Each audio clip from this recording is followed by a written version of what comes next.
Buenos días a todas y a todas. Damos inicio a la jornada Juvenicidio, conceptualizar, medir, prevenir y combatir la violencia sistemática contra les persones jóvenes. Bon dia a tots i a totes. Bons dies. Temos tres idiomas no colectivo, o català, o espanyol e o portugués. Y la jornada está pensada en tres partes. Esta primera mesa es sobre el concepto de juvenicidio.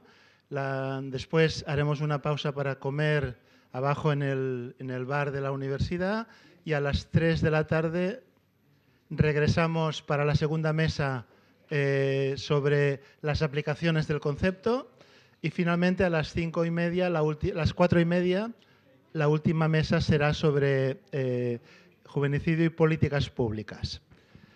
En primer lugar, el acto se está transmitiendo en streaming. Hay bastantes investigadores conectados online y personas que están siguiendo el evento a distancia, tanto en Cataluña y en España como en América Latina. Y venimos el colectivo Juvenicidio y Resistencias Sociales, que nos hemos constituido hoy, hemos firmado el acta de constitución después de 3 días de trabajo y reflexión en un monasterio, digamos, en el interior de Cataluña, que nos ha permitido poner en valor el trabajo realizado en los últimos 10 años. Solo como recordatorio para los que venís por primera vez a este seminario, el colectivo o la red de investigadores surgió después del 2014, cuando la masacre de Ayotzinapa en México, con la muerte de 34 jóvenes estudiantes, 36 jóvenes estudiantes de magisterio en México, generó todo un debate. No era la primera vez que había una matanza de jóvenes, pero sí que eso marcó un hito. Y la reflexión de algunos académicos, entre los cuales José Manuel Valenzuela, aquí presente, también Rosana Reguillo, que ha colaborado con nuestro grupo desde hace tiempo, Germán Muñoz, en Colombia, digamos, toda una serie de investigadores fueron analizando el tema y conceptualizándolo como juvenicidio, en paralelo a lo que fue todo el proceso del feminicidio que nació en Ciudad Juárez, México, tristemente a raíz también de masacres contra mujeres, y después todo un trabajo académico de investigadoras y feministas que después se trasladó a la legislación nacional e internacional y también generó toda una serie de esfuerzos de resistencia y de combate contra el feminicidio hace ya bastantes años y ahora, en la última década, contra el juvenicidio, como un fenómeno que pensamos que es un fenómeno global, aunque tenga en México y en Colombia, uno de los países donde esto se constituyó como concepto y como práctica de investigación y acción, digamos, es un fenómeno tristemente universal. Bien, el objetivo de estas jornadas, después de 3 días de debate interno, es visibilizar y promover, digamos, más allá de la comunidad estricta de los que forman las 13 personas, además del número simbólico que hemos firmado el acta de constitución, que pertenecemos a 11 universidades de 5, 6, 7 países iberoamericanos, pero hay una red más amplia de personas de distintas generaciones que investigan el problema y la jornada de hoy es poner sobre la mesa en el debate público y entrar en diálogo con otros investigadores, con responsables políticos, algunos de los cuales nos están siguiendo. Por ejemplo, aprovecho para saludar a la directora del Instituto de la Juventud, que participará esta tarde en la mesa redonda, también el Organismo Iberoamericano de Juventud, el Instituto Internacional Català per la Pau, el Departament de Drets Socials, que no nos podrán acompañar porque hoy tienen otra jornada en Lleida, pero que también están presentes, el área de derechos socials del Ayuntamiento de Barcelona y Oxfam Intermón, una de las mayores ONGs internacionales. En fin, hay toda una red de organismos públicos y de entidades no gubernamentales que están, digamos, que trabajan con jóvenes que sufren la violencia, que a veces también la ejercen, y es lo que es un tema muy duro, pero al mismo tiempo es un tema que nos inspira para trabajar. La primera mesa, tenemos 5 representantes que presento muy brevemente. Del final hasta aquí, Andrea Bonvillani, profesora psicóloga y profesora de la Universidad de Córdoba en Argentina. Marisa Pfefferman, investigadora del Instituto de Saúde Pública de Sao Paulo.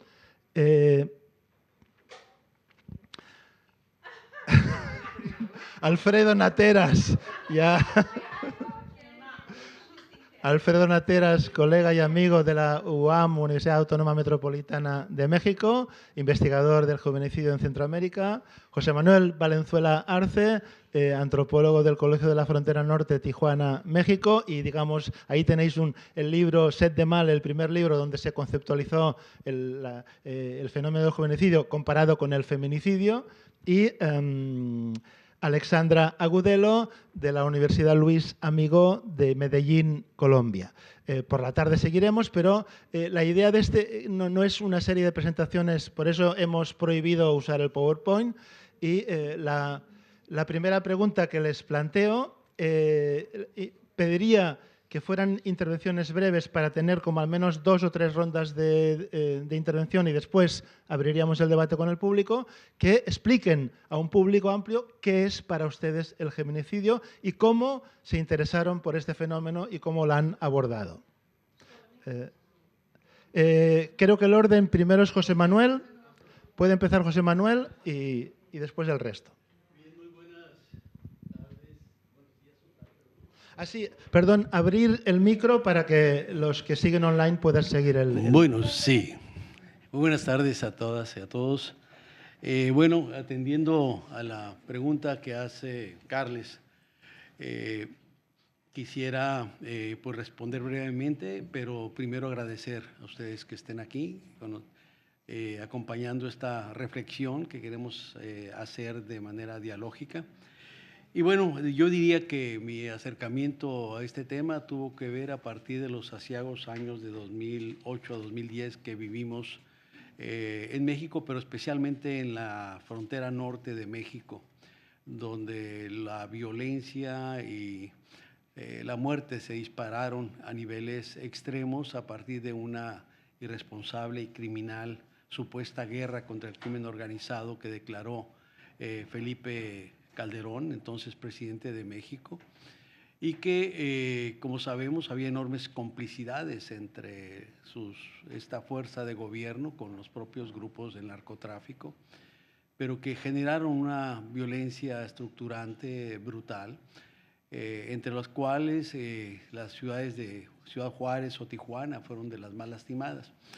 Ciudad Juárez, por ejemplo, en 2010 tuvo 3.600 asesinatos, la ciudad más violenta de México, mientras que la ciudad fronteriza con Juárez, El Paso, Texas, tuvo 5, la ciudad más violenta de México y la ciudad más segura de Estados Unidos.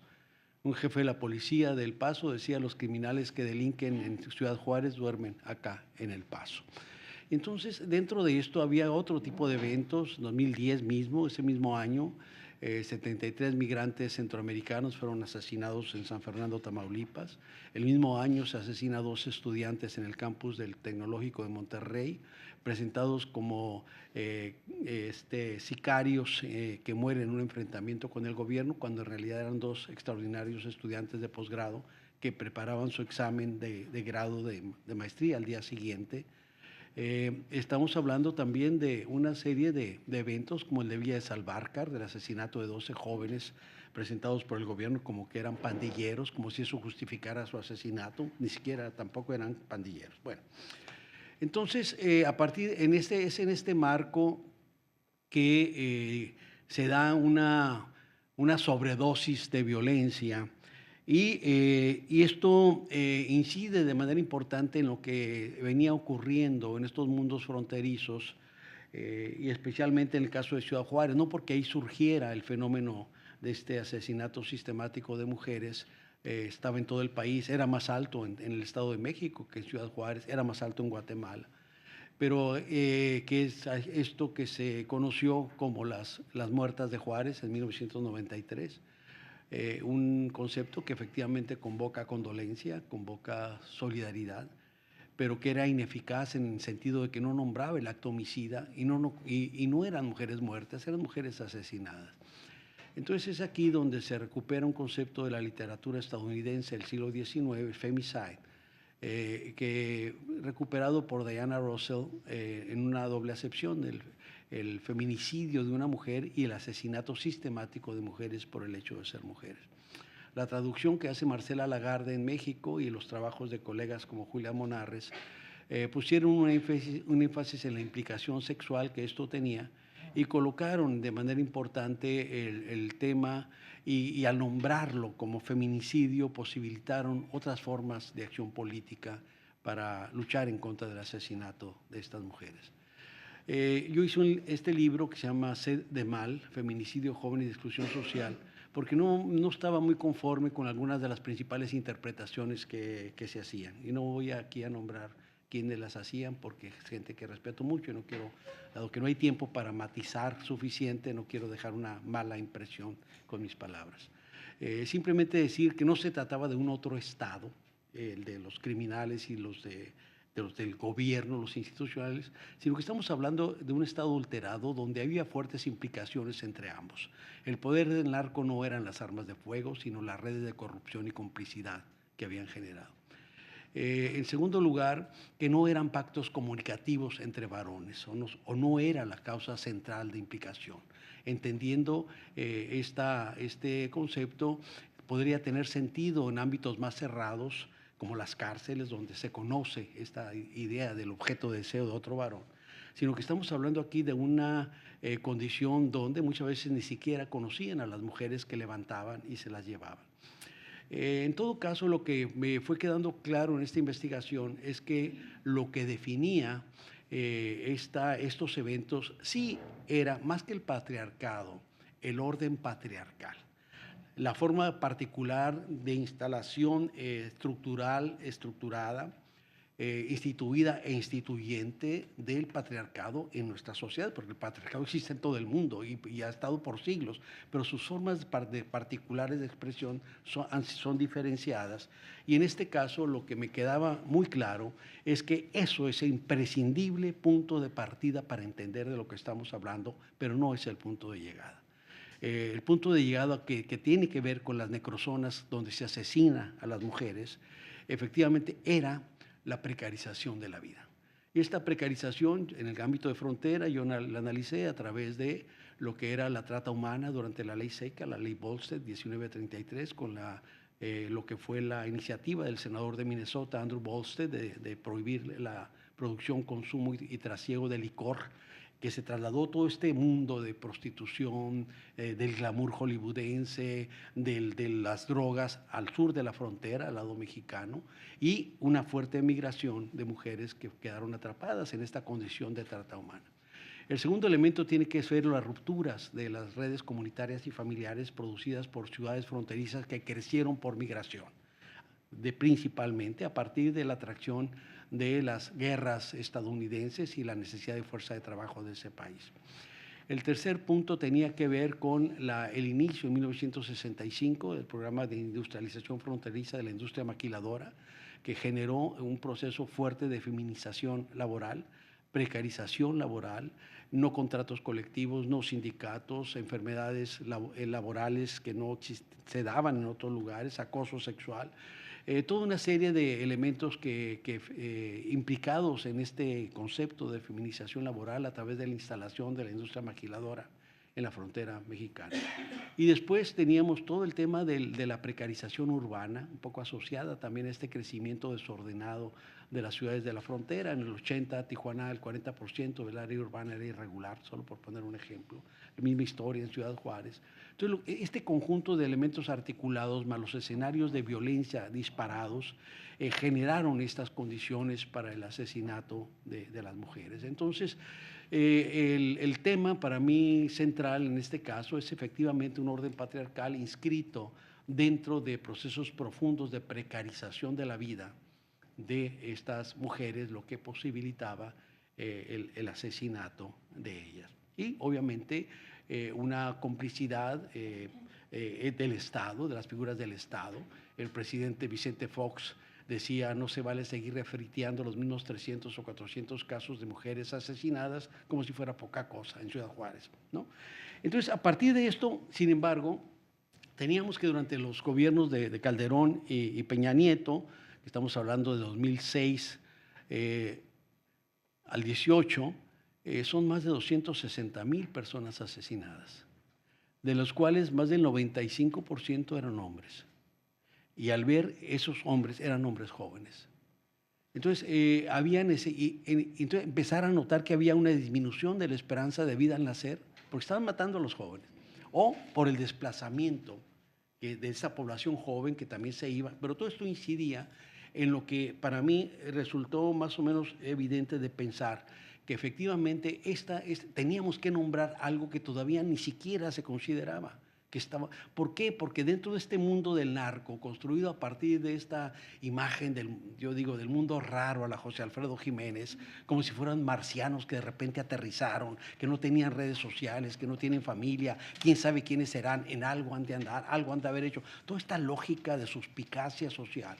Hasta el 2010, cuando esto atrapó a las clases medias y altas, cuando nos fuimos familiarizando con escenarios horrendos de decapitados, de cuerpos colgantes, de desollados, de capados, de personas los disueltos en ácidos, ¿no? Los empozolados, estos cuerpos descuartizados, puestos en tinas con verdura y la cabeza hasta arriba. Todo un escenario dantesco que se empezaron a vivir, y los levantones y los cobros de piso y lo que fueron los cateos domiciliarios, los retenes policiales y militares. Entonces asustaron, y las clases medias y altas entraron en pánico, y ahí cobró otro sentido la violencia que estábamos viviendo. Y entonces aquí, para cerrar, lo que me parece central señalar es que en este trabajo lo que ya identifico es el concepto de juvenicidio para nombrar lo que estaba ocurriendo y poner un énfasis no en contraposición, sino obviamente apoyado en este camino andado para la construcción del concepto de feminicidio, para colocar estos entramados de precarización de la vida que estaban cobrando, que estaban implicando el asesinato sistemático de jóvenes. Entonces, juvenicidio, definido desde el inicio como el asesinato sistemático y persistente de jóvenes inscritos en estos entramados precarizados. Y luego vino los eventos asiagos también de Ayotzinapa, 43 jóvenes desaparecidos, 6 personas asesinadas, un niño y un joven, y todo lo que implicaba en términos de lo que fue un crimen de Estado, y que en ese marco fue que la convergencia con colegas que venían desarrollando agendas investigativas similares sobre problemas vinculados a la violencia, la construcción de sentidos de vida y de muerte de jóvenes, pues nos llevó a avanzar en lo que hoy es este colectivo. Y entonces simplemente diría que para mí, efectivamente, ¿qué entiendo entonces por juvenicidio? Efectivamente, el juvenicidio es el asesinato sistemático y persistente de jóvenes inscritos en entramados de precarización de la vida, y que en este caso la precarización implica obviamente una dimensión económica. Principalmente se asesina a personas pobres, a personas subalternizadas. Hay una situación de clase claramente identificable en estos asesinatos. Número 2, una precarización social, en el sentido de que muchos de ellos son los desplazados, ¿no? El desplazamiento se convirtió en una de las grandes metáforas de la realidad de la desigualdad social en el mundo contemporáneo, lo viven ustedes acá, los temas de los desplazados de África y de Medio Oriente por Europa, pero que también llegan a América Latina y que están llegando a México y que se expresan en las famosas caravanas de migrantes centroamericanos.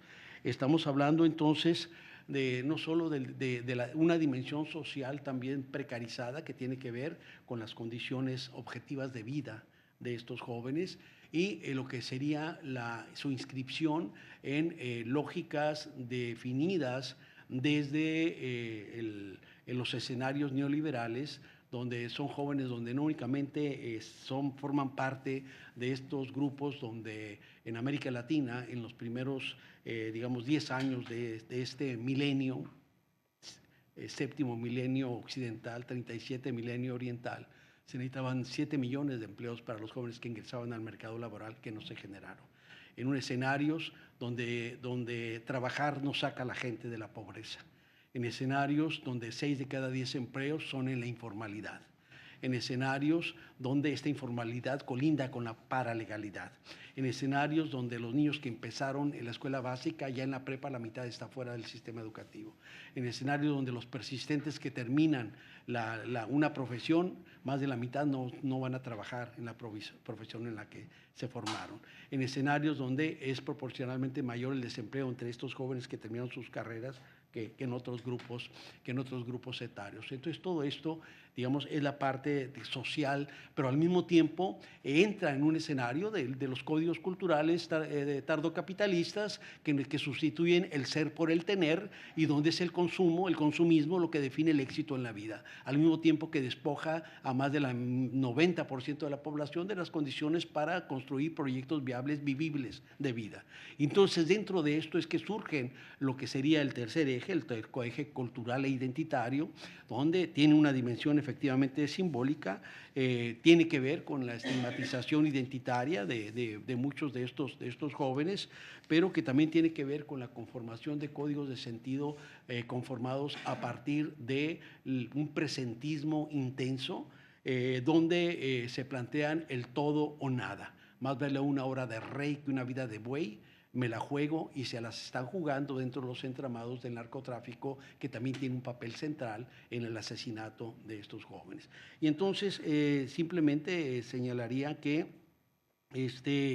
parte de todo este juego se configura dentro de esta condición de identidades estigmatizadas, pero también de lo que sería la precarización social que configura personas prescindibles, lo que podríamos ver que esa criminalización de las y los jóvenes los lleva a una serie de etiquetas, entre las cuales hemos destacado las de Zygmunt Bauman, de los desechables, ¿no? Son personas finalmente desechables, son las no personas que nos recuerdan esos ecos del debate que se realizó acá en Valladolid entre Juan Ginés de Sepúlveda y Fray Bartolomé de las Casas, de los indígenas como no personas, como no humanos.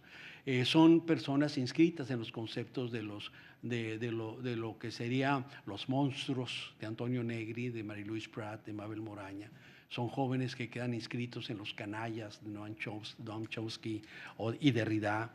Son jóvenes que quedan inscritos en el Homo Sacer, o el que yo llamo los Juveni Sacer, ¿no? Los jóvenes sacrificables, estas vidas sí precarias, estas nudas vidas. Son estos jóvenes de los precarios de Judith Butler. Son también los nadies de Eduardo Galeano, cuyas vidas valen menos que las balas que los matan. Yo aquí cierro. Gracias.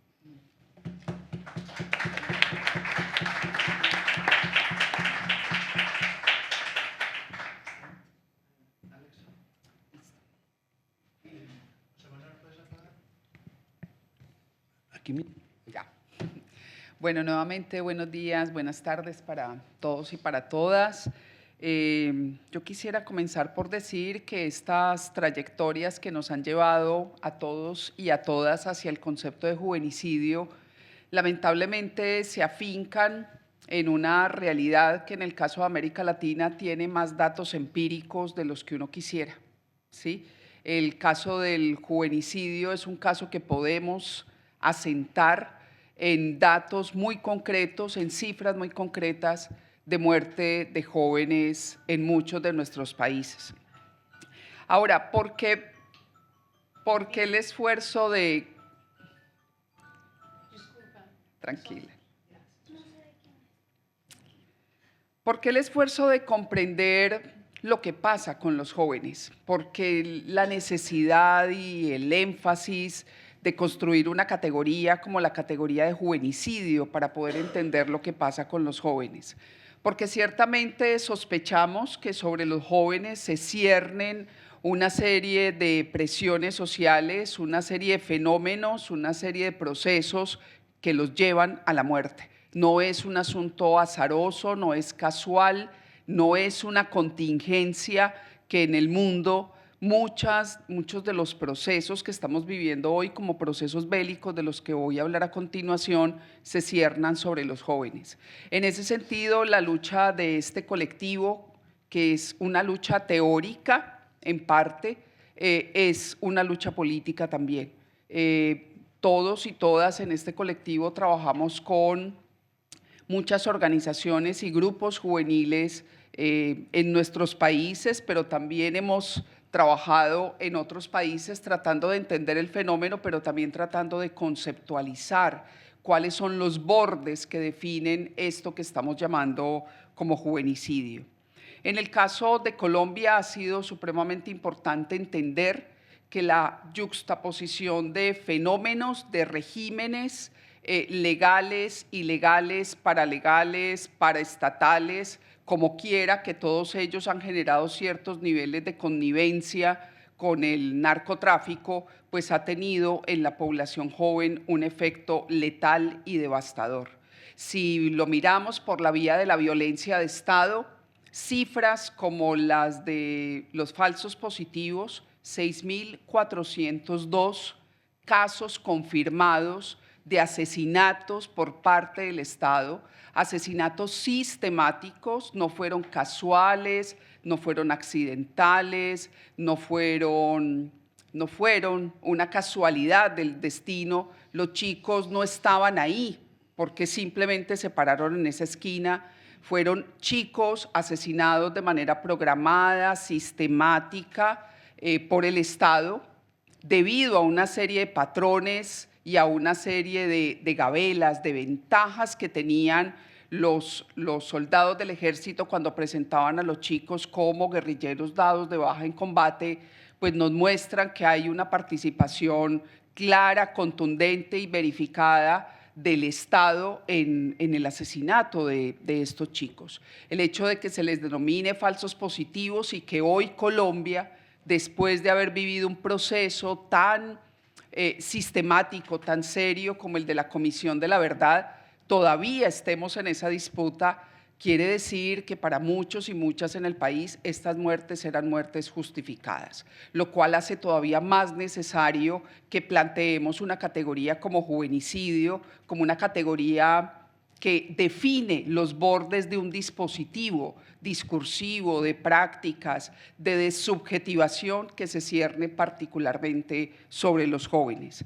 Colombia tiene hoy, esta semana lo conversábamos con la doctora Diana Brito de la Comisión de la Verdad, al menos 500.000 de víctimas comprobadas como muertes en medio del conflicto. Una cifra que ciertamente es un subregistro porque tenemos datos de que superan los millones de víctimas, pero al menos el 42% son niños y jóvenes. Insisto, no estamos hablando de una casualidad ni de una contingencia, estamos hablando de un fenómeno particular, situado, concreto, con bordes definibles. Ahora, ¿por qué podemos hablar hoy, no solamente en América Latina, en México, en Colombia, en Brasil, de juvenicidio? Hoy tenemos que hablar de juvenicidio en el mundo y yo he venido trabajando, esta semana lo he compartido con mis colegas, la idea de una policrisis mundial que al menos en algunos de esos subsistemas tiene como foco principal a los y las jóvenes, pero también habría que decir que hay una masculinización de ese fenómeno del juvenicidio, ¿sí? No decimos que el juvenicidio encierre solamente a los hombres, pero ciertamente algunas de estas crisis tienen que ver con una victimización de los jóvenes. Y lo voy a mencionar de manera muy breve. 3 subsistemas que, digamos, en orden de complejidad tienen su efecto particular en los jóvenes. La crisis de los sistemas laborales en el mundo, que hoy tiene a muchos jóvenes como desempleados, subempleados o víctimas de un discurso del autoempleo que ciertamente precariza las condiciones de existencia de los y las jóvenes. Podríamos decir que este correlato del subsistema laboral también tiene un efecto sobre los subsistemas educativos. Los jóvenes que hoy son víctimas de ese discurso del trabajo independiente, freelance, del trabaje por sí mismo, resuélvalo por sí solo, son jóvenes que hoy están desdeñando la posibilidad de la educación. Ya teníamos problemas para que los jóvenes llegaran a la educación, y en algunos países, como en el caso de Colombia, donde se abren posibilidades para la matrícula cero, para la educación gratuita, los jóvenes están desdeñando esta posibilidad porque han sido cooptados por ese discurso del trabajo independiente, del trabajo en el ámbito de la inteligencia artificial, de la programación y demás. Parece que no necesitaran la educación, es lo que dicen algunos de ellos, pero realmente lo que hay ahí es una positivización, un efecto de estas lógicas del trabajo precarizado, unas discursividades y positividades que apartan a los chicos de la posibilidad del derecho al trabajo. Un segundo subsistema es el subsistema de participación política, que decimos que ha encontrado en los jóvenes un grupo ciertamente muy interesante en el sentido de derechizar el pensamiento juvenil.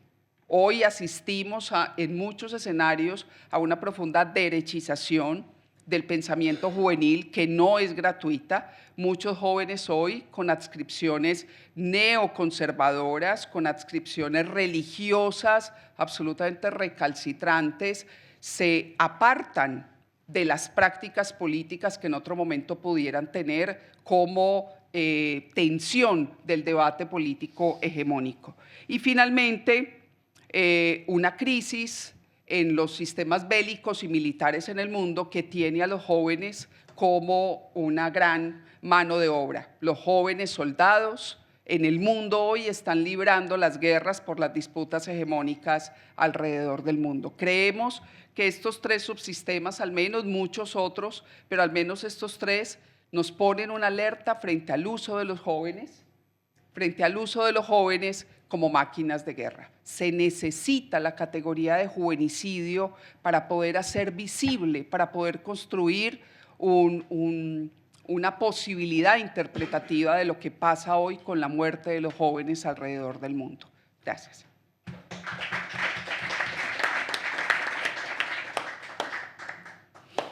Marisa. Alexa. Buenos días ou buenas tardes. Eu peço perdão porque eu vou falar portunhol.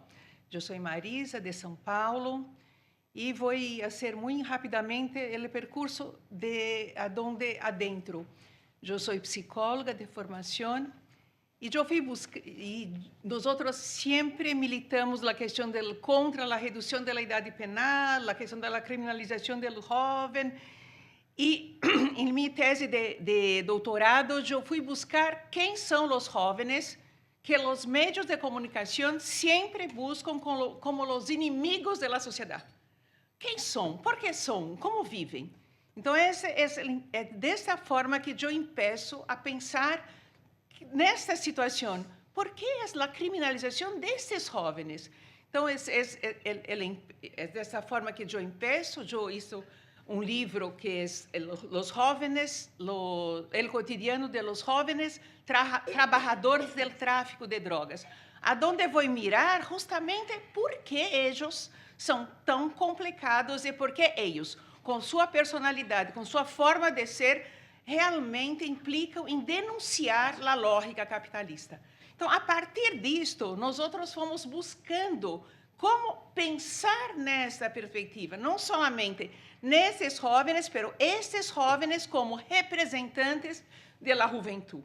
Eu venho de Brasil, e de Brasil, para mirar a sociedade, teremos que pensar que não é país cordial, muito pelo ao contrário, é país violento que desde que começou com a morte e a exclusão de los indígenas, depois de los negros, são 350 anos de escravatura. Quando se acabou a escravatura, não houve nenhuma política pública para que essas pessoas que foram que saíram da África para fazer alguma coisa. Então, há uma lógica que o Brasil, distinto da propaganda, é país violento. Todos os movimentos sociais que buscavam, de uma forma ou de outra, sair, foram massacrados.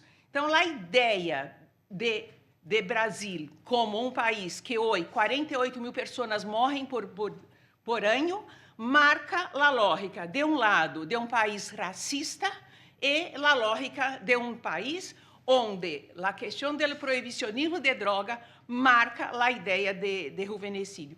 Então, quando nós outros, eu estava buscando e entendendo essa situação, eu encontrei esses maravilhosos professores que pensavam de uma outra forma, a mesma coisa que nós outros, de uma forma ou de outra, falamos de genocídio.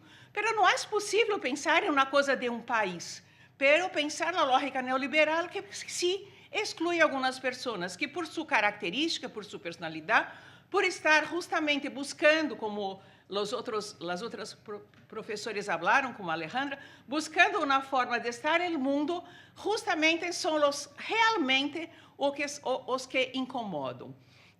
Então nós outros pensar na história de país violento que nega o racismo. É importante que vocês compreendam isso, que eu quero afirmar isso. Que se hubo 350 anos de escravatura, quando os negros saem da escravatura, não há nenhuma política, muito por o contrário, há uma lógica de blanqueamento, onde há uma lógica de buscar europeus para que o país não se caracterize como país negro. Então, é que nós outros falamos, o mito da democracia racial. Então, no Brasil não há prejuízo, e isto impediu, de muitas formas, os movimentos sociais de los negros a serem alguma possibilidade de resistências. Então, eu penso que isso é importante marcar, porque isso é uma lógica. Então, todas as leis que bancaram a lógica que agora temos com uma política de segurança pública foi marcada, primeiro, por o medo de los indígenas, os medos de los negros, os medos de los vadiagem, que justamente os negros que se quedavam em la calle, em la ditadura militar, o medo de lo inimigo, pero la ditadura civil militar que estava em Brasil não se cerrou, permaneceu. Em Brasil é o único país, eu imagino, que não é uma polícia militarizada, há uma polícia militar. A lógica do exército permanece desde agora, desde hoje, eu não sei, desde a atualidade, com essa lógica.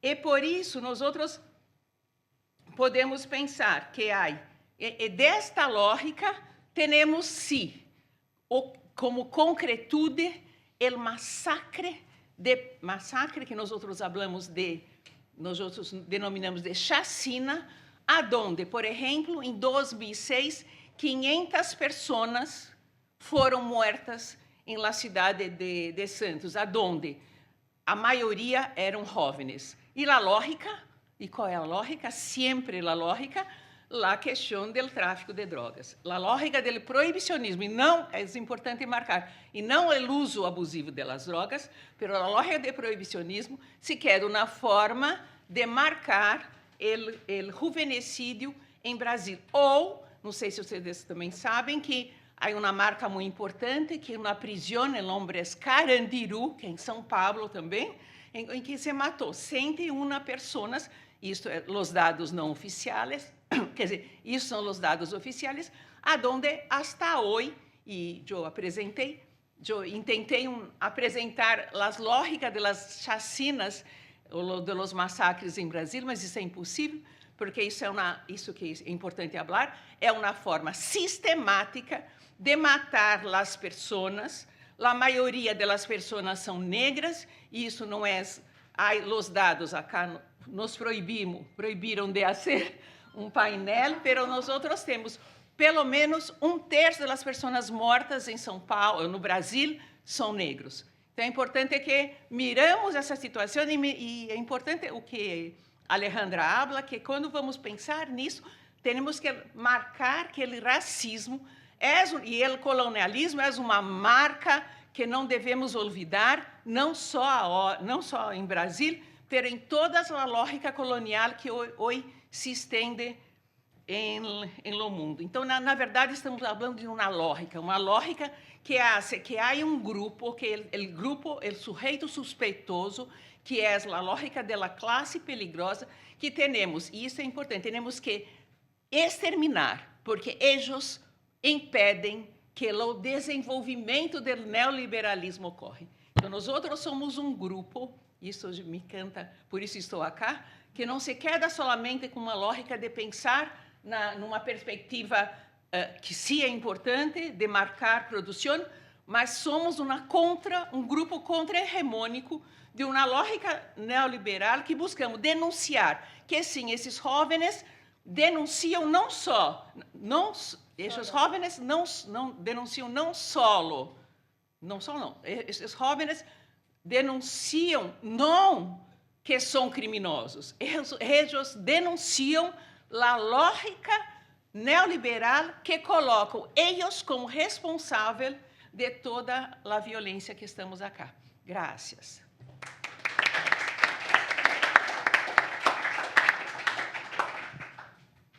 Bueno, muy bien, muchas gracias. ¿Apagamos aquí? Sí. Eso. Muy bien, muchas gracias. Bueno, un gran gusto estar aquí, compartir con estos queridos colegas, amigos y con todos ustedes, esperando contribuir a este cambio que estamos necesitando en nuestras sociedades a partir de todo lo que acabamos de escuchar. Bueno, vengo de la Universidad Nacional de Córdoba, en Argentina, y frente a la pregunta de cómo comenzó esta articulación con el concepto de juvenicidio, debo decir que fueron los propios jóvenes de los barrios populares de Córdoba los que me llevaron a empezar a pensar que había algo importante para ver en torno al campo de articulación entre las violencias estatales y las juventudes populares, sobre todo cuando ellas nos comentaban en nuestros trabajos de campo, de intervención psicosocial, la psicología es mi disciplina originaria, que la presencia del Estado cordobés argentino en sus vidas estaba básicamente representado por la policía. Ese era el encuentro que estas juventudes tenían con el Estado, la policía. A partir de eso también apareció un hito muy importante en mi propia trayectoria que tiene que ver con una acción colectiva de protesta antirrepresiva que se desarrolla en Córdoba, una ciudad, la segunda ciudad de Argentina, luego de Buenos Aires, con 3 millones de habitantes, un poco más tal vez, que contiene como escenario 2 marchas, 2 acciones colectivas que se desarrollan desde el año 2007 de manera ininterrumpida en la ciudad de Córdoba, que son la Marcha de la Gorra y la Marcha contra el Gatillo Fácil. El gatillo fácil es la forma de juvenicidio letal, así lo he llamado, que tiene que ver con quitar la vida de los jóvenes a partir del uso de las balas policiales, que luego se encubre como un ajuste de cuentas entre bandas, muchas veces de jóvenes, y también como resistencia a la autoridad policial. Entonces yo entré en realidad por la puerta de la resistencia colectiva, de la organización colectiva a la temática del juvenicidio, al campo del juvenicidio. Claro que cuando empecé a explorar qué antecedentes había en torno a este cruce entre violencia de Estado y juventudes, apareció toda la tradición de investigaciones que en la Argentina refieren a la cuestión de la experiencia de la violencia represiva del Estado en la época de la dictadura militar. En ese momento, 30.000 desaparecidos, muertos, asesinados, torturados en un proceso que implicó una lesión gravísima para la Argentina, pero que en realidad no eran tematizados como jóvenes, sino como militantes subversivos. Pero en realidad, si uno se pone a analizar estadísticamente desde el criterio meramente etario de lo que es un joven, dentro de esos 30.000 desaparecidos, gran parte de esos asesinatos se refieren a personas jóvenes.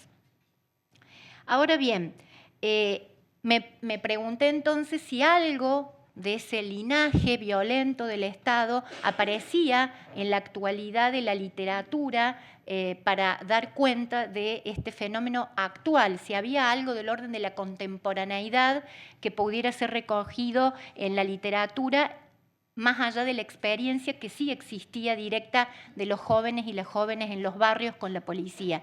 Y ahí encontré que había una gran área de vacancia que tenía que ver sobre todo con una mirada psicosocial sobre la experiencia de la violencia policial o estatal y que refería particularmente como experiencia actual, contemporánea de esta forma de la violencia del Estado a lo que los propios chicos y chicas en Córdoba llaman verdugueo. El verdugueo es una experiencia de hostigamiento sistemático que se produce en la interacción entre los policías en la vía pública, en las instancias de rutina y control policial de la identidad para justamente regular el uso del espacio público de los jóvenes. Ahora bien, no de todos los jóvenes. Y aquí hay que pensar que se trata de un proceso de etiquetamiento social, un proceso de criminalización de las juventudes populares a partir básicamente de 3 marcadores que hemos detectado en la investigación. Por un lado, la residencialidad, es decir, dónde se habita, en qué barrio se habita, barrios significados por, sobre todo, la construcción mediática y las redes sociales que amplifican estos mensajes que tienen que ver con pensar zonas rojas en las ciudades, zonas en las cuales habitan personas etiquetadas como peligrosas, como violentas, como delincuentes. El segundo marcador identitario que permite justificar esta discrecionalidad policial es el marcador que tiene que ver con lo fenotípico, ¿no? Esta cuestión de rasgos que tienen que ver con el color de la piel, con el color del pelo, que en Argentina no se inscriben en este proceso racial que describía recién Marisa, sino que tienen más que ver con una racialización de las relaciones de clase. Es entonces una forma eufemizada de decirle a alguien, insultarle con el apelativo negro, pero que en realidad se está encubriendo una estigmatización de sectores subalternizados de la sociedad, sectores de pobreza. El tercer marcador que identificamos tiene que ver con una determinada socioestética, es decir, la aportación en el cuerpo de determinados estilos que inscriben a las juventudes en una cultura popular, pero particularmente juvenil, que tiene que ver con la ropa, que tienen que ver con los tatuajes, que tiene que ver con determinado corte de pelo, que tiene que ver con una determinada manera de caminar, una determinada manera de hablar, que también implica una desacreditación identitaria, como dice mi querido amigo Alfredo Nateras Domínguez, aquí presente. Él es, es un chiste interno, que tiene que ver con una construcción estigmatizante que reconoce aspectos racializantes, que reconoce indefectiblemente la construcción mediática de un determinado estereotipo juvenil que se asocia con la violencia, que se asocia con el delito y que de alguna manera, como dice un criminólogo argentino, permite restaurar cierta demagogia punitiva de dejar tranquila a la población que si controlamos, detenemos, hostigamos sistemáticamente a determinadas juventudes indicadas como enemigos públicos culpables de la violencia, entonces dejaremos tranquila la demanda de seguridad en las grandes ciudades. Ahora bien, este proceso de etiquetamiento, este proceso de marcación identitaria desacreditante, que tiene que ver efectivamente con una forma de empeligrosar, es decir, atribuir una categoría peligrosa a determinados grupos juveniles, como les decía, había sido poco explorado por la psicología social en mi país, a pesar de que tenía una gran importancia en la vida cotidiana de estas juventudes sistemáticamente verdugueadas. Y entonces ahí me puse a pensar en la significación de esta cuestión del verdugueo, que, como les decía, es una categoría local que refiere para los chicos y las chicas, debo decir, sobre todo varones, que son las víctimas habituales de este tipo de procesos que se da en la interacción cara a cara, que debe ser, desde mi perspectiva, abordado desde algún tipo de sistema categorial que nos permita mirar las inscripciones subjetivas de este proceso.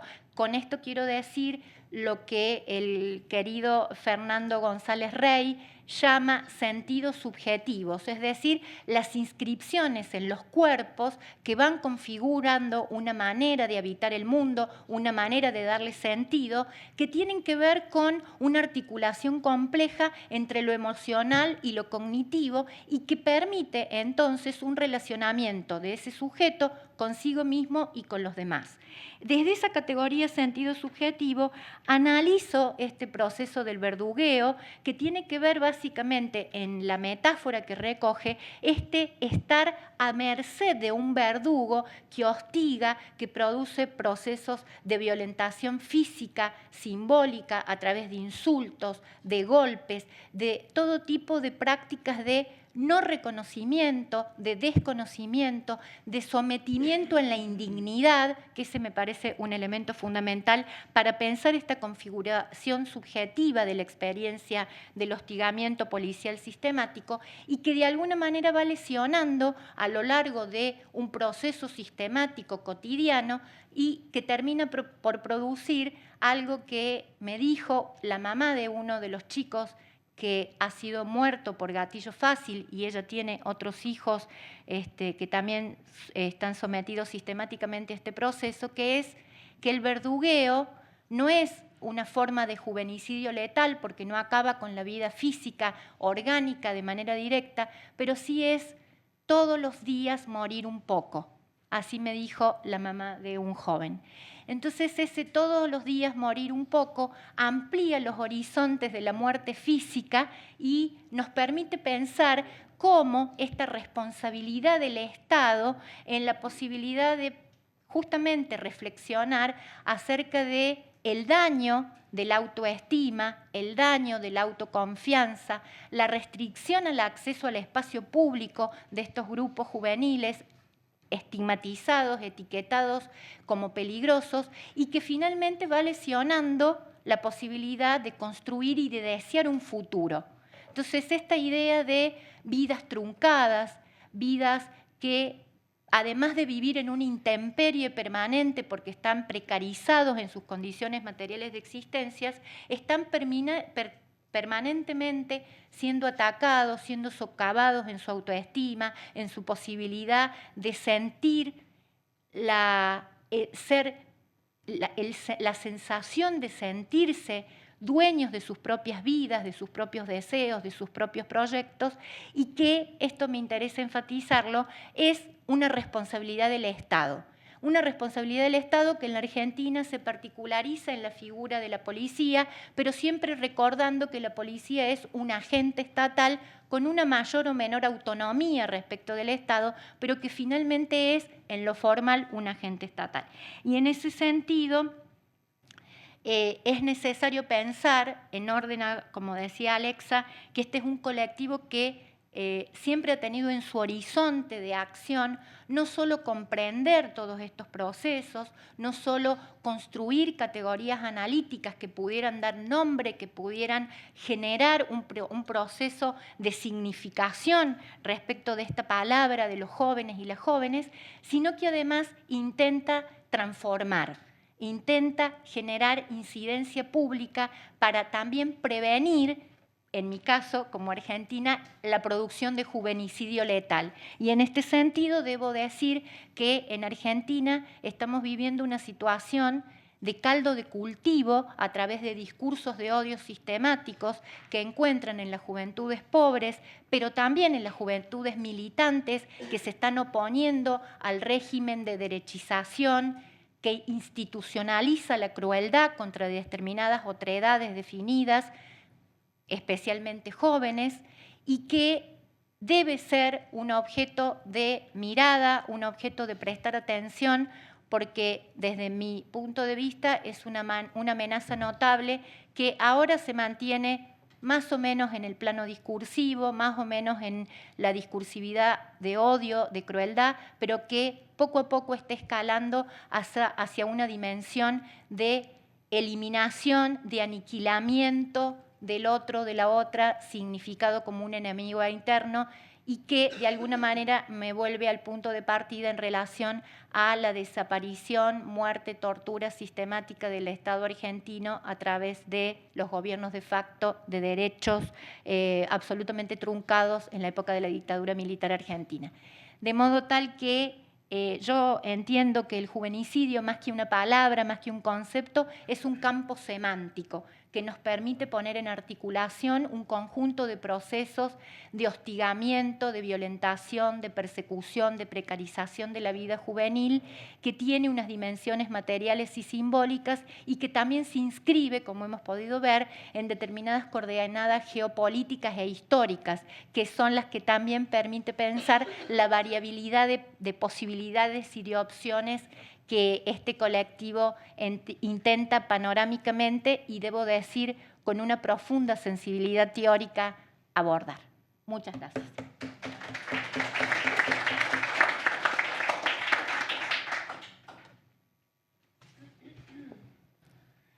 Sospecho que voy yo. Muy buenas tardes a todos y a todas.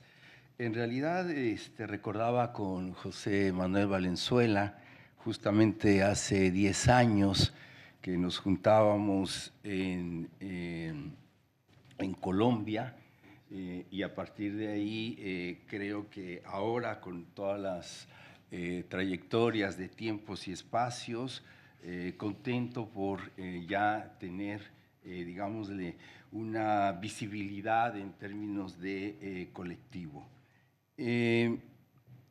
El asunto de ser el último siempre es complicado, porque lo que uno traía preparado pareciera ser que ya los compañeros me hicieron una lectura y ya, como muchas cosas de las que dijeron, yo las voy a referir.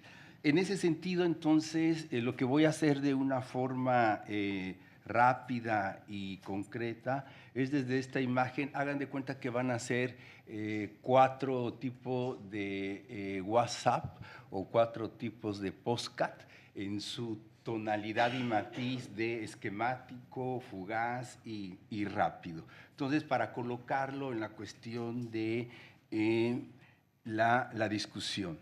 El primer WhatsApp o el primer postcat tiene que ver con algo que ya ha estado acá referido, implícito, de volver al asunto de en los tiempos que estamos y que corren, que son los tiempos nada más y nada menos de la crisis del modelo civilizatorio de la modernidad y la colonialidad, que está desbaratándose. En ese sentido, esa crisis lleva ¿no? A las cuestiones de la precarización, las cuestiones de la exclusión, las cuestiones del racismo, las cuestiones del clasismo, y también lleva a el predicamento de la condición de la vida ahora que está en predicamento, la condición de la vida. Y de ahí se liga, digámosle, con uno de sus tonos y sus matices que los hemos referido, que tiene que ver también con esta, digámosle, situación de una presencia muy potente del neocapitalismo en su versión de neoliberalismo, neocapitalismo financiero, que está impactando de una forma muy cruenta las vidas cotidianas y está marcando determinados tipos de cursos y de historias de vida en relación a los horizontes posibles de configurar en la condición, digámosle, de uno de los actores o de los sujetos que justamente de mejor manera visibilizan este tipo de situación que tiene que ver con las juventudes. A partir de ahí, entonces, yo estoy construyendo un andamiaje teórico-teorético en términos de las juventudes situadas, las juventudes sitiadas, y para no deprimirnos colectivamente, las resistencias afectivas en relación a. A partir de aquí, entonces, la idea es ir configurando, ir construyendo categorías bajo distintos niveles de análisis. Una de ellas es, que ya se ha mencionado acá por Alexandra y demás, la categoría de lo geopolítico, en términos también de hay que armarlo con respecto a la categoría de las geoacademias, en términos y este es el segundo WhatsApp, este es el segundo, digámosle, postcat, que tiene que ver con los contextos. O sea, los contextos son claves, no son esos determinismos estructuralistas o esos determinismos psicológicos, sociológicos o antropológicos o lo que quieran ver, sino ir ubicando estos contextos de las crisis, del modelo civilizatorio y demás del neocapitalismo como claves interpretativas, como claves comprensivas que nos posibilitan de alguna u otra manera tener ciertas tesituras de comprensión e interpretación de estas situaciones en donde este actor o estos de los sujetos de las juventudes en Centro y América Latina, si quieren también por Asia y si quieren también por Europa, son los que de mejor manera están visibilizando esta situación, con un rostro y una tesitura que tiene que ver con el asunto de lo fémino, si lo dijera de esa manera, o lo femenino, en términos de todo este malestar social que en los espacios públicos de las principales ciudades de Centro y América Latina está apareciendo como rostro femenino. Colombia, Chile, México, El Salvador y demás cuestiones. A partir de ahí, entonces, estamos en esta configuración de lo que tiene que ver con que a partir de ahí el estudio de caso que yo estoy construyendo es el estudio de caso de lo que le he llamado el asunto de la necroadministración, ¿sí?, de la vida y de la muerte en el caso de El Salvador. Digámosle que siempre están los acontecimientos y los sucesos y después aparecen los académicos como una parte de nosotros que construimos un concepto, en este caso juvenicidio, para dar una explicación de una situación que es de larga data en el caso de América Latina. En ese sentido, entonces, el estudio de caso que estoy construyendo tiene que ver con un trabajo etnográfico que realicé en El Salvador, Honduras y Guatemala a principios de este siglo con respecto a reconstruir los sentidos y los significados de la violencia y de la vida y de la muerte de la Mara Salvatrucha, la MS-13 y la pandilla del Barrio 18. Entonces, a partir de ahí fui construyendo un estudio de caso que ahora lo llevo a, digamos, en un eje, digamos, también como categoría de análisis, en un eje espacio-temporal dinámico en relación a el caso de Bukele. Estoy trabajando justamente esa reconstrucción y ahí me parece que en el caso de Bukele, de El Salvador, con este estado de excepción que actualmente llevan 70,000, 80,000 jóvenes en general y en especial de estos agrupamientos encarcelados. Este caso de excepción que implica una violación terrible y brutal con respecto a los derechos humanos. Pueden intervenir tus teléfonos de la forma más tranquila, te pueden detener por la estética de genotipo, de hecho a mí me podrían haber detenido en relación a, y también el asunto de un mecanismo de como desaparición, porque no tienen derecho a abogados, las familias no saben dónde están estos chicos. Ustedes ven las imágenes, que además esto es clave porque construyen una narrativa. Bukele tiene en su, antes era X, ahora, ¿cómo se llama? Ahora es X. Ahora es X.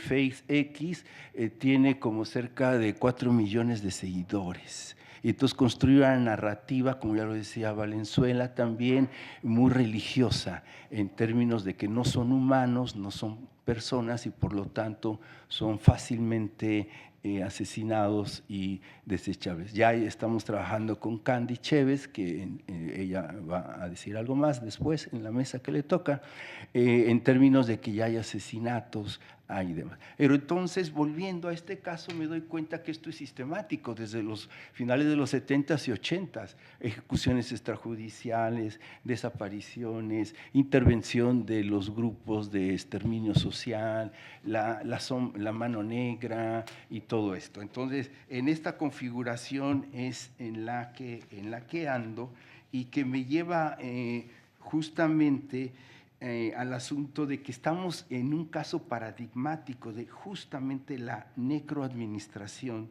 de la vida y de la muerte en El Salvador.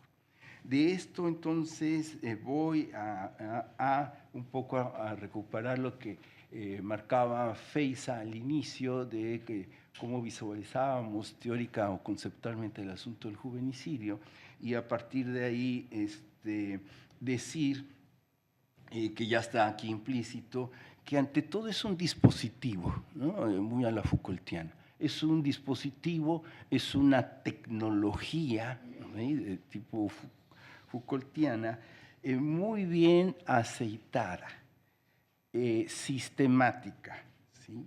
Y que está llevando a resultados desde esta lógica, ¿sí? Gestionada permanentemente, ¿sí? Por el Estado en su abstracción, pero en su concretud por sus diversas instituciones, como el aparato jurídico, por ejemplo, que también aparece aquí el crimen organizado y demás actores que llevan a cabo una especie de necroadministración, digo, de esa vida y de esa muerte, en términos de decidir, y esto me parece importante, que ha estado aquí, no solo quién vive y quién muere, es más perverso, jóvenes, como tecnología, sino cómo se vive y cómo se mueve. Cómo se vive y cómo se mueve. Y aquí están los articuladores que ya se han mencionado, de Bembe, ¿no? La necropolítica, de La nuda vida, de Agamben, los desechables, de Bauman, o incluso Carlos Monsiváis, sino que se trata entonces, sino cómo se vive y cómo se muere, ya lo decía un tanto Andrea, de poco a poco, de gota a gota, esto es lo que yo le llamo la muerte social en vida.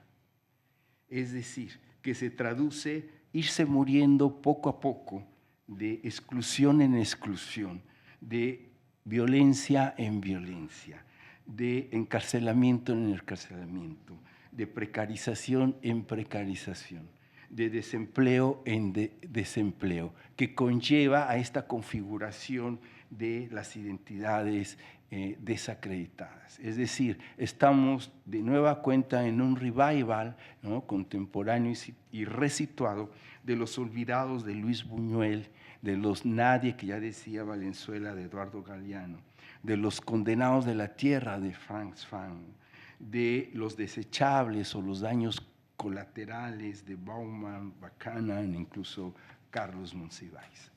A partir de ahí, entonces, está claro que en esta cuestión, y con esto voy con el otro WhatsApp y podcast, ¿sí?, que dónde nos situamos también. Hemos dicho una y más veces con respecto al asunto de nuestra, digamos, énfasis en términos de lo ético y lo político. De inicio yo creo que hay que repolitizar la parte política en relación a este tipo de agrupamientos.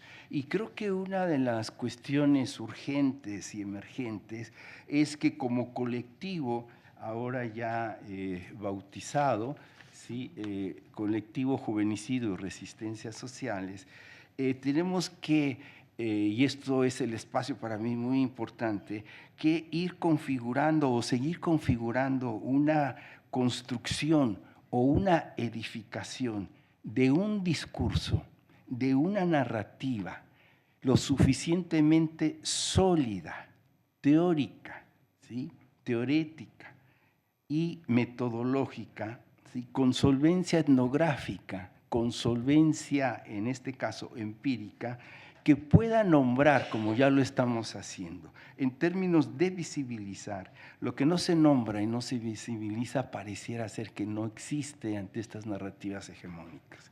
De tal suerte que esta narrativa que estamos construyendo tiene que disputar en el espacio público, ¿sí?, y en el espacio mediático, la construcción del sentido y de los significados ante las narrativas hegemónicas, muy a la Gramsci, las narrativas hegemónicas cuando dicen del decir en relación a este tipo de situaciones. Por ejemplo, las narrativas en función a Bukele son narrativas que se configuran desde un poder claramente mediático que va a la usanza. Y que estas narrativas, me parece, también tienen que confrontar, ya lo decían por acá, el asunto de la narrativa de la reorganización de la ultraderecha con tintes neofascistas, no solo en Centro y en América Latina, también en Europa. Ahí está el caso de Italia, el caso de Rumanía, el caso de Alemania. En términos ante el pasmo, y esto lo digo tal cual, ante el pasmo y la contemplación de cierta parálisis, de la falta de autocrítica de los gobiernos democráticos y de la línea de esa izquierda social que no deja de ser liberal. Muy bien.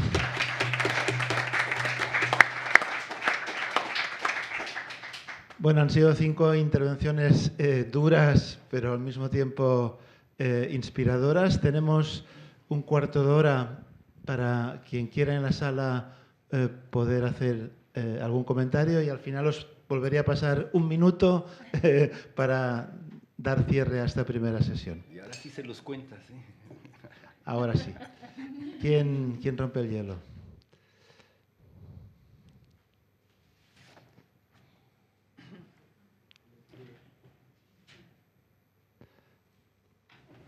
Adelante.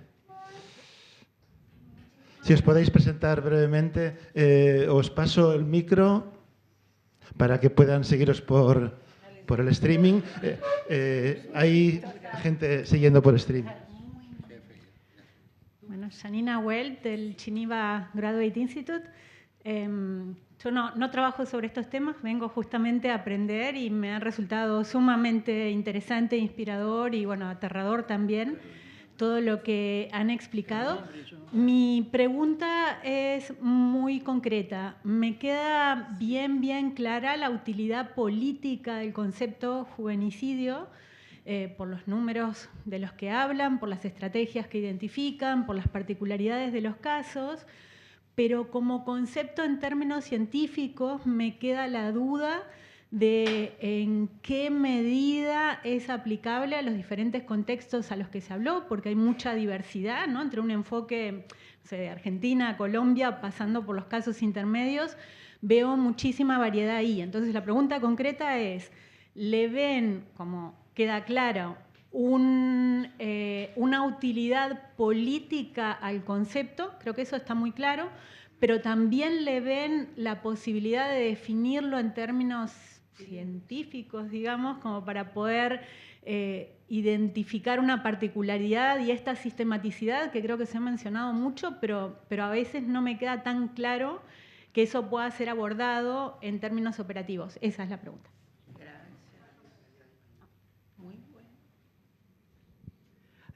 Hola, ¿qué tal? Bueno, soy Celia, estoy en el grupo Jovis y me interesan mucho todos estos temas. Me gustaría saber un poco, la compañera que habló de soldados, y en esos contextos colectivos, como eso puede al final, ¿no? Como la preparación, no sé si logro reproducir, pero me impactó. También la compañera de Córdoba, me impactó, ¿no? Como en esos contextos al final, ¿no? Puede llegar a haber unos soldados y unas víctimas dentro del mundo de los jóvenes, ¿no? No lo sé, pero es que como lo dijisteis tantas cosas, pues que me quedé con esa.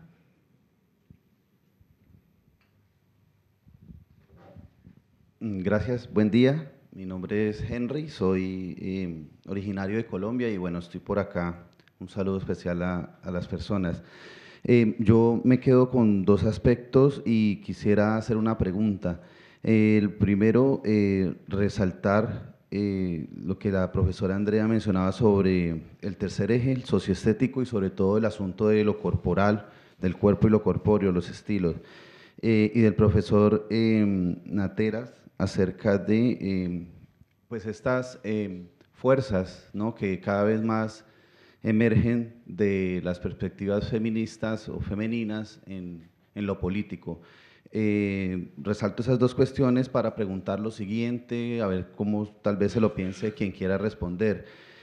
¿Qué hay acerca de la fronterización que llama Bembe, tanto de los cuerpos, lo simbólico, que no es solamente aplicado a lo biopolítico o a las fronterizaciones también de los cuerpos en las distintas fronteras que atravesamos hoy día con una crisis vieja pero cada vez más tecnificada, y qué hay acerca de justamente la cada vez más represión sobre las mujeres a propósito de lo que vimos ahorita el 25 en distintas ciudades y en Colombia sí que más.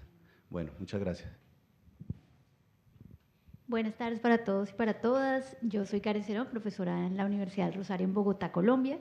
Tengo una inquietud conceptual de cara básicamente a lo que recoge justamente la categoría de juvenicidio. Yo no la he utilizado mucho y quisiera empezar a utilizarla mucho más justamente en mis investigaciones.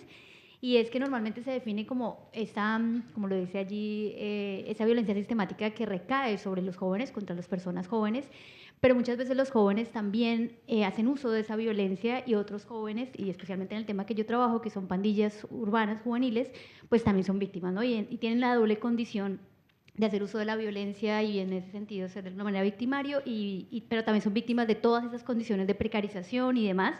Entonces mi pregunta es si el concepto de juvenicidio también contempla esta cuestión y esta frontera tan gris entre jóvenes víctimas y victimarios que también entre ellos están generando pues estas muertes sistemáticas y pues que unas generaciones de jóvenes se vean precisamente aturdidas por esta situación de violencia urbana. Entonces, me queda un poco como la inquietud de esa frontera y esos grises entre esos dos temas. Gracias. ¿Alguien más? Recuerdo, antes de marchar, no olvidéis firmar la asistencia porque así tendréis un certificado de asistencia a las jornadas. Si no hay nadie más, les paso la palabra. Ah, sí, Óscar. Me animo solamente para preguntar si esta narrativa cultural que forma parte de este dispositivo del que se habla, que produce a los jóvenes y los cuerpos jóvenes como descartable, ¿es aplicable o no, o es pensable o no la práctica atávica vinculada al mundo juvenil del suicidio? Si el suicidio no queda también de alguna u otra manera involucrado, movilizado, impactado por la pregunta en tanto narrativa cultural que hace pensable que la muerte es, en este caso, incluso una virtud de lo juvenil. Y estoy pensando en esa noción de virtud como una suerte de economía moral que nos permite pensar no solo el suicidio, sino que también el morir por una idea o el morir por una causa, la que sea, el sacrificial. Entonces, me gustaría ver si podemos movilizar ahí porque es un tema que me interesa trabajar o que estoy pensando ahora. Eso. Bien, no hace falta que respondáis todos a todo. Ha habido 5 preguntas, todas profundas. Lo ideal sería que cada uno respondiera una, pero bueno, os lo dejo a vuestra atención. Empieza Alexa. Sí, ya iba a decir eso, no podemos responder a todas, pero bueno, agradecerles las preguntas todas muy interesantes. Lo primero que yo tendría que decir es que pensar el juvenicidio como un dispositivo implica no solamente pensar la estructura del dispositivo en términos de unas discursividades, unas prácticas y unas desubjetivaciones, sino también pensar las fugas y las resistencias, ¿sí? Es decir, también hay que entender en el marco del juvenicidio una serie de prácticas de jóvenes que tratan de apartarse de esos contextos de precariedad en los que son víctimas. Pero también decir que en tanto dispositivo es un dispositivo que se produce en el margen de unos regímenes, digamos que se justaponen de alguna manera, un régimen patriarcal, capitalista, bélico, fascista y colonial, en torno al cual es posible entender eso. Eso es una mixtura súper grandota, pero creo que es importante entenderlo no como una cosa que aparece de la nada.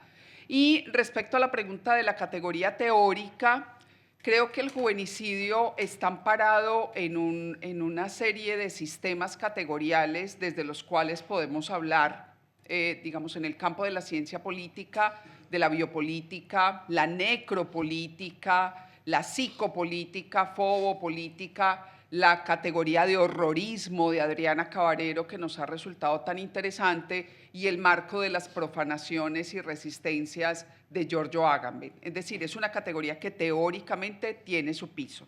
Y lo otro que quería decir brevemente con lo de los jóvenes soldados, en un trabajo que presenté justamente esta semana y que hace parte del capítulo de un libro que estamos escribiendo, lo que intento mostrar es cómo se han modificado los marcos normativos y legales en gran parte del mundo para reducir la edad de reclutamiento de los jóvenes a los ejércitos que hoy libran grandes guerras en el mundo. Pero también hay otras vías de adscripción por las cuales se está vinculando cada vez a una edad más temprana a los jóvenes a la guerra. Por eso hablo de la categoría de soldados jóvenes. Gracias.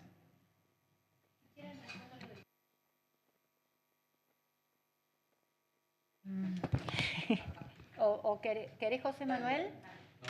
¿Da?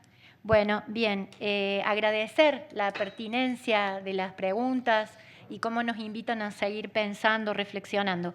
Respecto de las socioestéticas, de las inscripciones corporales, debo decir que, claro, desde mi perspectiva, el locus de realización del juvenicidio, ya sea en su fase letal, como sustraer, quitar, asesinar, pero también como esta cuestión de procesualidad, que en mi caso tiene que ver con este hostigamiento sistemático y esta violentación cotidiana, es el cuerpo.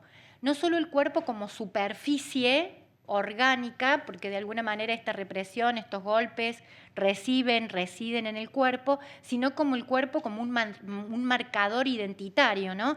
Y además una tercera posibilidad que es el cuerpo como locus en el cual el Estado imprime la posibilidad de circulación en el espacio, que ese es otro elemento, es decir, la inaccesibilidad a determinados lugares en las ciudades en los cuales, como decía Bourdieu, se concentran los capitales y las capitales en relación al acceso, ¿no? Al trabajo, al empleo, a la educación, al goce de ciertos servicios que deberían ser públicos y que entonces entran en jaque porque ese espacio no es tan público, ¿no?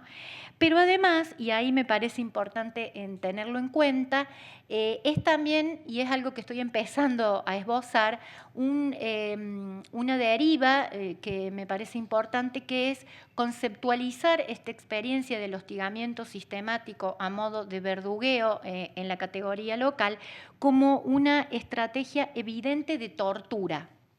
Tortura, malos tratos, y que entonces puede ser tipificada y protocolizada y encuadrada jurídicamente. O sea, no solamente sancionar y que sea un objeto legal el gatillo fácil, es decir, el juvenicidio letal como última solución, sino en su procesualidad, porque esto genera fuertes predicamentos, limitaciones, afectaciones en el cuerpo joven.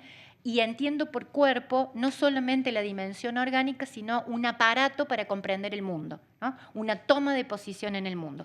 Pero a su vez, y esto es muy importante y se articula con mi puerta de entrada, el cuerpo, como ha dicho el querido Alfredo, es un lienzo para las resistencias afectivas en las marchas, en las movilizaciones, en las acciones colectivas. El cuerpo aparece también como un locus para ejercicio de la libertad y de la expresividad en el espacio público. En la Marcha de la Gorra los cuerpos se pintan, se performatizan y sobre todo están ahí, donde son cuerpos indeseables, cuerpos reprimidos, cuerpos que no deberían estar en el centro de la ciudad porque tienen que estar fuera, en las periferias, o no estar, desaparecerlos, matarlos, cuerpos que aparecen, cuerpos que están en la calle. A mí me parece que entonces el cuerpo es un locus del estigma, en un sentido estricto del estigma alojado en el cuerpo, pero también puede ser, como dice la querida Rosana, un emblema, ¿no? Hacer del estigma un emblema. Y allí es necesario seguir profundizando en las derivas de las resistencias en todos sus formatos, que es de alguna manera la vía, como todos y todas nosotras tenemos, una forma de vincularnos con la vida, con la esperanza, con la vitalidad en el sentido espinociano, ¿no? Si no, no sería posible sostener todo eso. Gracias. Yo voy a hablar sobre la cuestión de los jóvenes involucrados en estas situaciones del gangues y del tráfico. Nosotros partimos del principio que el Estado está involucrado en todas esas cuestiones, que no hay un joven aislado, que hay el odio, ello, quiere hacer algo. Sí, hay una lógica el conceito, por exemplo, de crime organizado. Não há a possibilidade de crime organizado sem a lógica de uma pessoa ou alguma pessoa do Estado que está involucrado. Isso está falando sobre a questão de los paramilitares e, por exemplo, a questão do tráfico de drogas. Então, e a outra coisa é, quando esses jovens fazem isso, há uma situação de precarização da vida.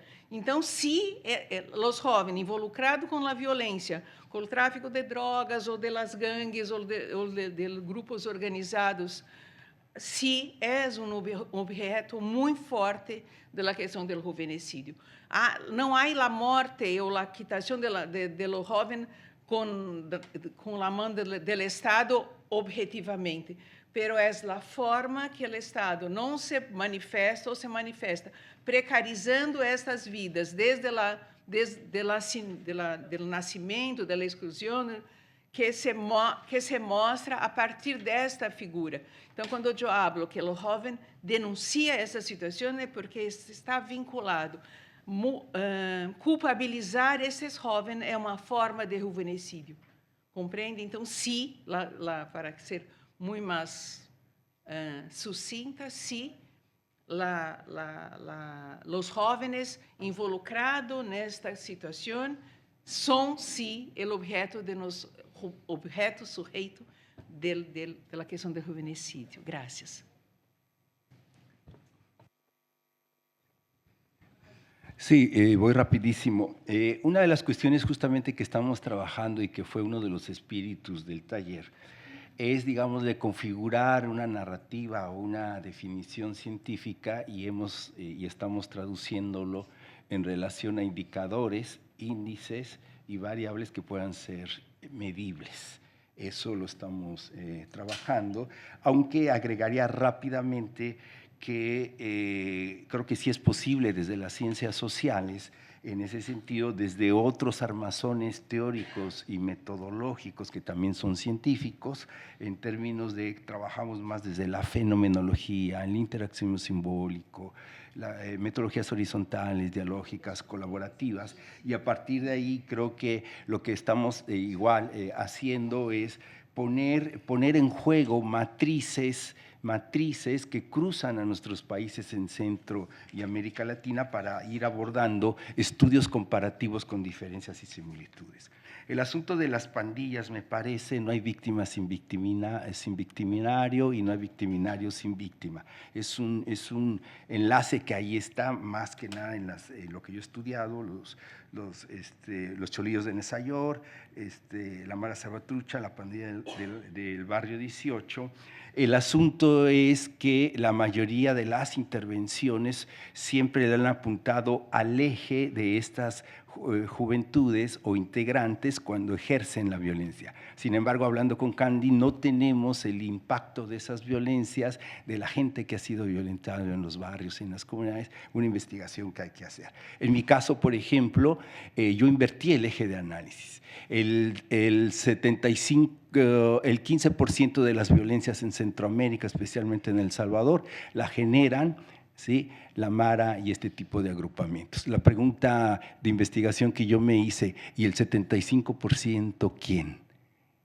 Contestando desde Tili, es los profesionales de la violencia, el crimen organizado, los paramilitares, los cuerpos de seguridad del Estado y así sucesivamente. Entonces la pregunta es cómo es que se ha enfatizado más en el 15% sin quitarle valor y se ha invisibilizado el 75%. En este sentido, creo que en el asunto que pregunta Henry, bueno, está la clave muy definida en relación a las féminas feministas en su mayoría. Es una batalla discursiva y de acción contra el patriarcado, contra el neocolonialismo y el neoliberalismo. De ahí entonces, lo que tiene que ver, y preguntaba Oscar, en relación a esta narrativa cultural, el asunto del suicidio, sí se está haciendo una configuración en relación a eso, y ciertamente, como decía Andrea Agudela, bueno, le falta justamente el contexto a partir del cual. Dos casos muy concretos. En relación en México, actualmente hay un grupo de jóvenes que armaron un colectivo, ya llevan años, y están entonces impugnando el derecho a suicidarse. Como un derecho humano de decisión de sí, que pone en predicamento todas las narrativas y demás. Y yo tengo testimonios de jóvenes reggaetoneros que en términos de que algunos se han suicidado o algunos jóvenes estudiantes porque no lograron la matrícula en la universidad. Entonces hay algo material, junto con los de siempre, los suicidios por amorosidad y todo. De ahí entonces simplemente la otra parte.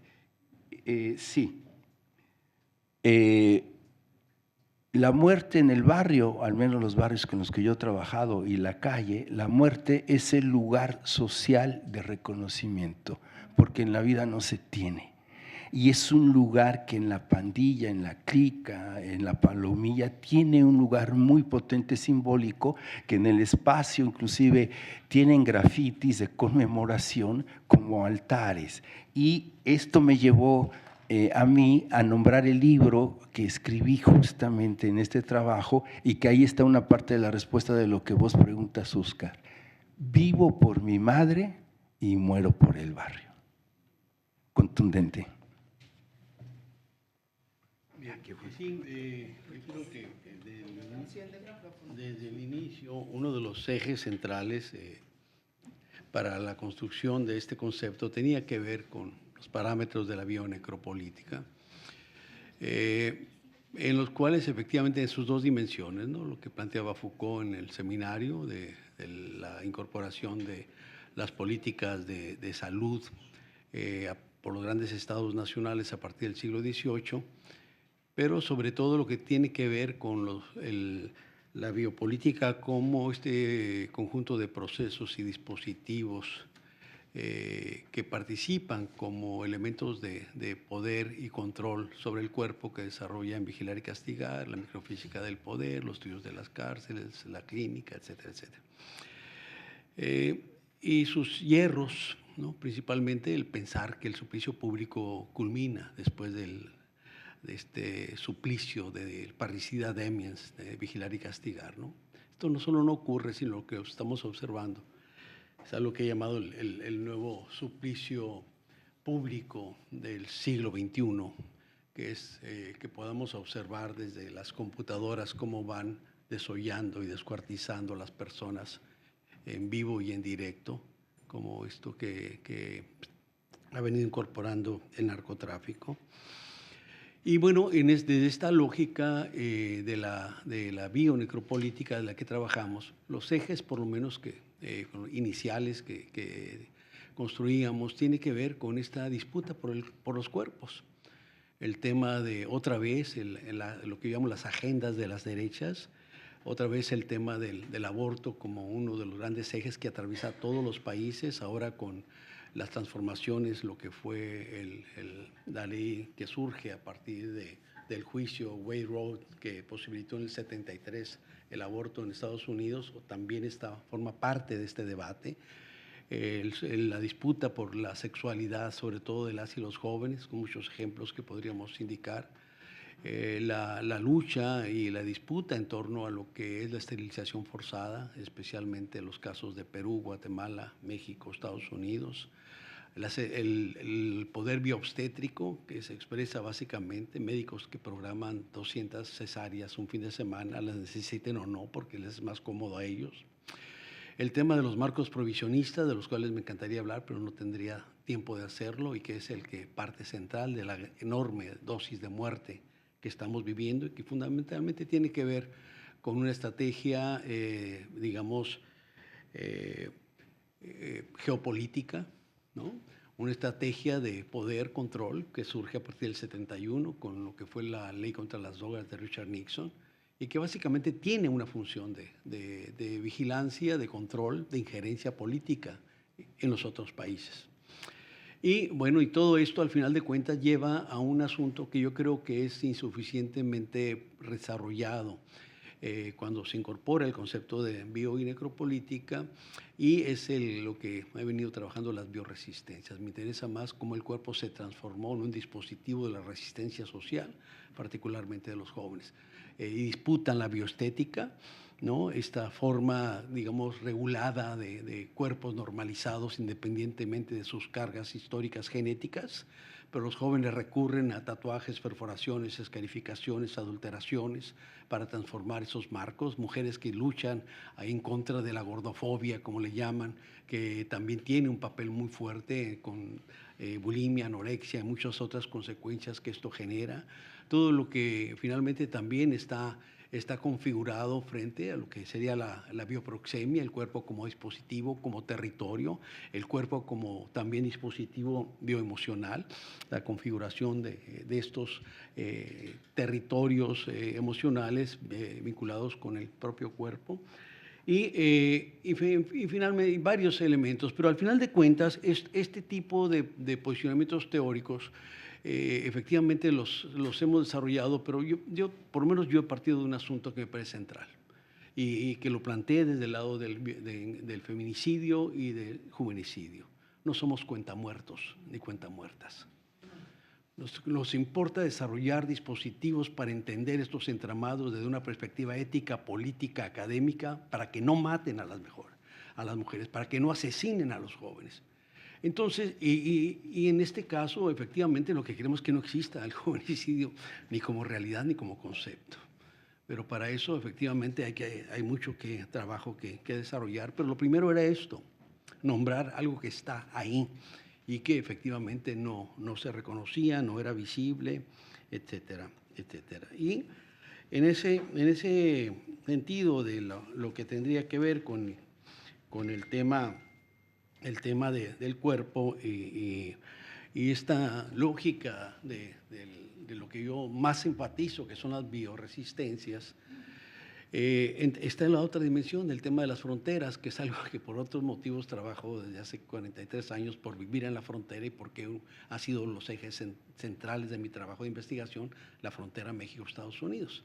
Desde la dimensión también bionecropolítica, porque todas las fronteras, sean fronteras de género, fronteras generacionales, fronteras nacionales, fronteras étnicas, funcionan como dispositivos políticos, como dispositivos de poder que operan como mecanismos de clasificación social.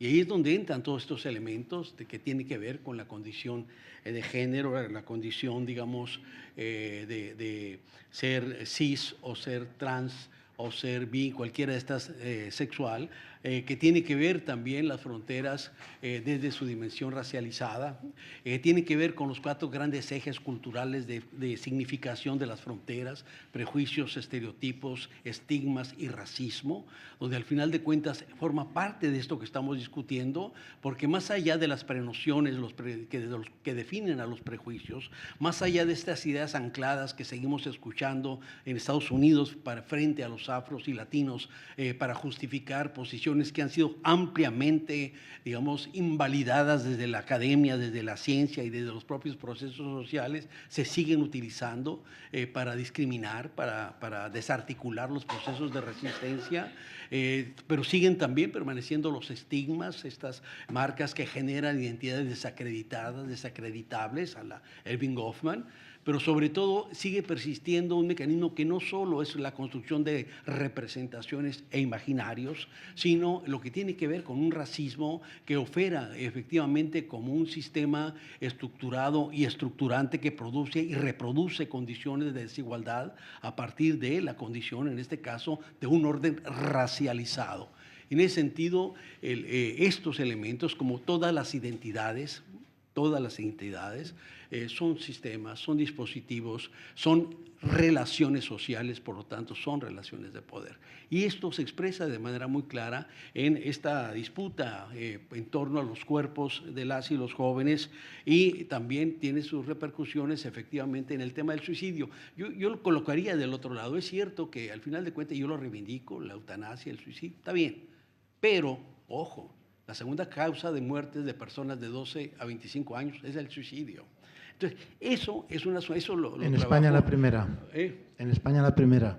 Fíjate, eso lo está en la danza de los extintos, que sí lo trabajo como elementos de este asunto de lo que tiene que ver con el juvenicidio, porque al final de cuentas son procesos, digamos, estructurados de esa precarización que generan la expropiación, no solo la expropiación de la esperanza, sino de los dispositivos de construir proyectos viables, vivibles de vida.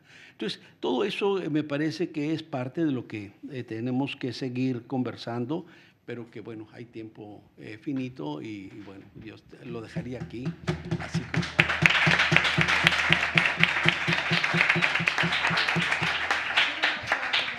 El profesor Valenzuela ha iniciado la mesa y la cierra con esta visión de que, en el fondo, si nos interesa investigar el juvenicidio es para combatirlo y para prevenirlo, ¿no? Y para reducirlo. Vamos ahora a comer. Por la tarde, a las 3 en punto, seguiremos con la sesión. A las 3 en punto porque hay personas que se conectan a distancia también para participar y es necesario ser puntual. Hasta ahora. Esperemos que podáis volver por la tarde. Cada vez nos sale mejor el show.